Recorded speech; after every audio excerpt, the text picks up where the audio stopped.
Wilson Morales talking to Anna Uzele, who's currently in Apple's Dear Edward and will be soon being seen on theater in New York, the revival. Am I correct?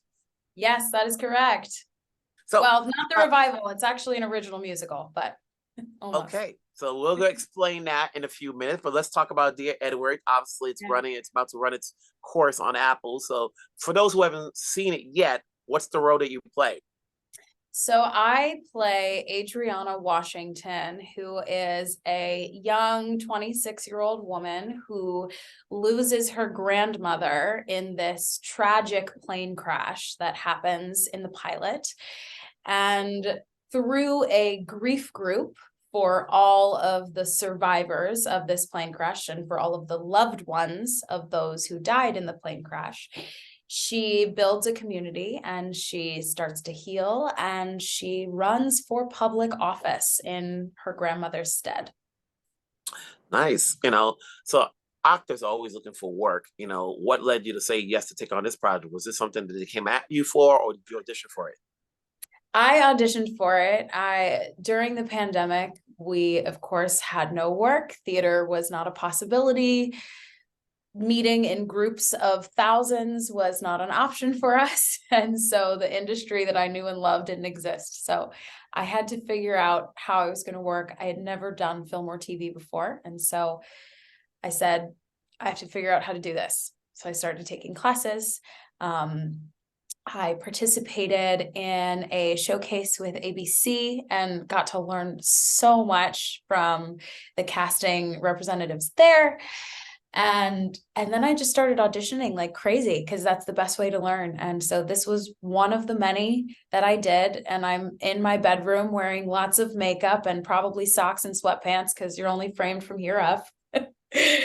And you send it in and you hope for the best. You're auditioning so much that you really release it after the audition is over, because there's another one to get to and you can't dwell too much on it. And this one just worked out, and it was a wonderful casting office. Bernie Telsey's office is incredible, and they're always looking out for me. And went in for a callback and ended up getting called back for a different character that I had originally auditioned for. So the character that I was going in for was changing by the second, and I had to learn new scripts within 30 minutes of the callback. And suddenly I was on a Zoom with Stephen Fisher and we were reading scenes together, and now here we are. So for the role you're playing now, I like to think that anytime you play a role, there's got to be something about that character you can relate with. How do you relate to the character you're playing, especially if it's something you didn't originally go out for? Yeah. Well, first of all, Adriana lost her grandmother. So for me, that was quite easy. I lost my grandmother about 5 years ago when I was just moving to the city. And so filming this entire season was really lovely, because I've grieved her and I've gotten through the hard days of grieving her. So it felt like I got to remember her and I got to reminisce on her quirks and the things that made me smile and the things that I love about her so much. And so it felt like I was getting to honor her in playing this character. And that grief was very, very familiar. And for Adriana, her grandmother was more like a mother to her. We don't get to hear about Adriana's actual mother in this story. And so it was like she was losing a parent in the way. And it made me sad, but I was grateful that I understood what that felt like. So there's a lot of different subplots going on because there are other characters on the show. Yeah. What is the sell to seeing it? And I think we have since the pandemic, and now that we have a lot of streaming channels along with network and cable, and if people decide to go back to the movies and theater, there's a lot of options these days, especially you have to decide what to watch. So what's the sell of seeing Dear Edward, in terms of, I don't know, because you're in it, but you have other characters in it, but what's the enticing thing? Because nowadays you have to do a big sell for people to stay tuned. Absolutely. Yeah. Well, I think having just come out of a really tragic few years, a global pandemic where we lost a lot of people, there's something really relatable about grief.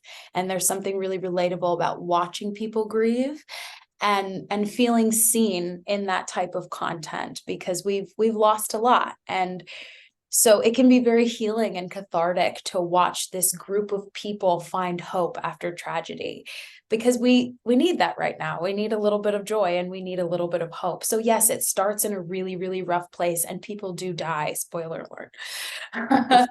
But as you follow these characters, there is so much life that comes from it, because I believe that life always comes from death. You lose one thing and something beautiful will come in to replace it all the time. And I think there's hope to be found in watching this show, and we need that right now. As you're preparing to do theater, having worked on this series where you've probably worked with different writers and directors, what's your takeaway skill set wise that you can bring on to the next project you're doing? To be less afraid. This was my first series regular, and so it was a huge learning curve. Every single day I was learning something new. This is how we do continuity while eating a sandwich. This is how we do an intimate scene. The list goes on. There was always a new lesson. I felt like I was jumping into a cold plunge every single day, and then afterwards being like, oh, I did it, great. And so I think I'm braver because of it. And in watching the TV show, the one thing I kept saying to myself is, wow, I'm so proud of what I did, but I can't wait to do the next one because I'm going to be far more fearless. Speaking of fearless, Broadway's not easy, Got a show coming up. Let's Honey. talk about New York. Yes. What are we watching? You say it's a new original musical. I'm thinking it's What's a Wonderful Town. Yes. So yes, it's an original musical, but it is based loosely off of a 1977 Scorsese film of the same name, starring Liza Minnelli and Robert De Niro. So in our story, we have these two characters, Jimmy and Francine, this love story that you see in the movie, if you've watched it. But we have a lot more as well. We have more characters. You have a Black veteran who is a trumpet player that wants to make his dreams come true. You have a Cuban drummer who wants to make his dreams come true. You have a young boy that just escaped a war. So you have this tapestry of people that represent New York City, and you're getting to follow all of their stories and root for all of them and hope that all of their dreams comes true, because that's why we come to this city. But it's a beautiful, rich, grand musical with the Kander and Ebb score underneath it and a 19-piece orchestra. And you get to hear the titular song, New York, New York, which I get to sing at the end of the show. Most people don't know that Kander and Ebb wrote that song because it was made famous by Liza and by God, I'm blanking on this very, very famous person's name right now. We'll get it. Yeah, we'll get it later. But they wrote this song and they wrote it for the movie. And what's funny is that they wrote it for Liza. She sang it. And then De Niro said, hey, I don't think it's good enough. I think you should tweak it. I think you should make it better. And so they angrily went back to the piano and rewrote the song. They were so pissed off because how dare De Niro tell them how to write a song? And they rewrote it. And it was fantastic. And that's the song that we know and love today, written angrily at a piano. But isn't that New York? So yeah. So yes, now, it's beautiful. Now, was this something that they came after you for, or the audition? Obviously, it's a big role. So, how was I'm assuming the audition process was way different than doing TV. Yeah. Well, honestly, since the pandemic, not so much. It's all about sending in tapes these days. So I started off, they said, will you sing New York, New York, and But the World Goes Round, and put it on tape and send it in. So I did. Same deal. Lots of makeup, sweatpants on, socks in my basement, and send it in. And then they asked me to come in for a callback. And that's when I realized it was a really big deal, because I'm sitting in front of Susan Stroman and John Kander. And I'm singing John Kander's music to John Kander. Crazy. But for some reason, I felt so free and so unafraid in that audition. And I don't know why. And I think it speaks to who these people are. They know how to foster that kind of energy. And I remember improving in my audition. I don't know where I got the guts to do that, but I did. They call me in for the next thing, the next callback, the next round. And they send me a new script because they've updated it, as they often do in new work. And they had put the words that I had improv'd into the script. And I read it and I said, those are my words. Okay, cool. So we're here to play. And so that set the bar for the entire process. And then we did a workshop of it. It was a 1-week workshop in 2022, about a year ago. And it was so magical. We didn't know what the show was. The show was called the Untitled Susan Stroman Project. I didn't even know what it was called, New York, New York.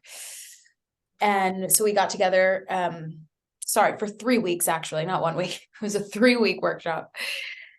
And we couldn't believe it. We couldn't believe what we were hearing. We couldn't believe what we were seeing. It was like magic, and no one was allowed to come, and hardly anyone saw it. So it was this special little secret that we had to hold on to until we got to Broadway. And now here we are.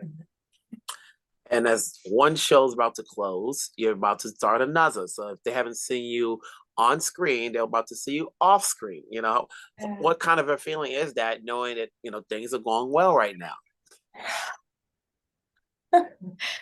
It's really good. It's really good. I think as an actor, you prepare yourself to struggle, and you prepare yourself for rejection. In school, they tell you all the time, you're going to get no's all the time. You're going to get no's all the time. And they're right. You get no's all the time. And that's 90% of the gig. And then suddenly it's not. And then suddenly you're the lead of a show, and you're in the center of the stage in the spotlight, and you're standing in a position where thousands and thousands of other people wish they could be. And that's really, it's hard to reckon with, because as actors, we oftentimes don't believe we deserve the good things that come our way, because we have trained our minds to expect the bare minimum. And so I believe I am starting to discover that I do deserve this, and that joy and success and love and all of these beautiful things that are surrounding me are deserved. And there's a line, I was just in the other interview, there's a line from the musical Annie that I've been singing to myself over and over again. And it's where Annie steps into Daddy Warbucks' house for the first time, and she's twirling around his mansion, and she's going, I think I'm gonna like it here. And that's what I feel like I'm doing. I'm twirling around this mansion, and I'm looking at the walls, and I'm like, how did I get here? I have no idea. But one day I'm going to look back on this, because this moment's going to be over. And I'm going to really hope that I had the time of my life. And I'm going to really hope that I enjoyed every step of it, because tons of people wish they could be here. And so the best thing I can do is to be present in every single moment. So that's my goal right now.